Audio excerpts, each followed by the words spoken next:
So, hi love. So, may gabi din na sa tanan din. So, current loves no is very makaguol nga. I don't know unsa. So, current loves nga love is very kuan jud kay siya loves no kanang makaguol ba kay daghan kaayong alamutan sa eskwelahan. So, natural ra man na siya. So, makaguol siya kay syempre lisod ra pud mi, dili mi dato, dili pud mi nga nang pobre pero kanang wala may kanang kuan ba.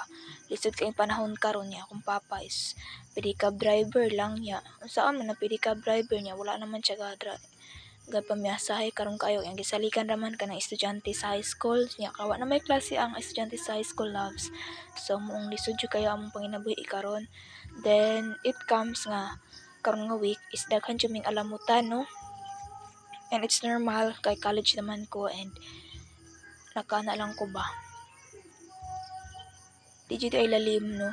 Basta lisod ang inyong kinabuhi kanang galisod mo.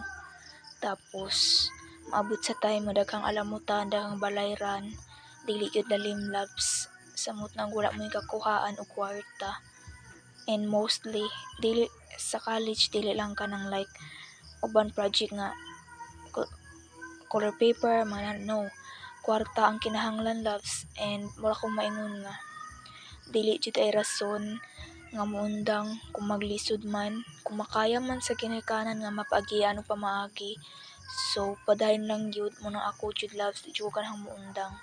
So kung gusto padayon lang ampol lang jud ko permi sa Ginoo nga naara jud permi ika-provide silang papa ug si mama sa ako. So blessed lang pud kaayo kuno sa akong papa kay bisan magkalisod-lisod mi mo provide lang jud siya.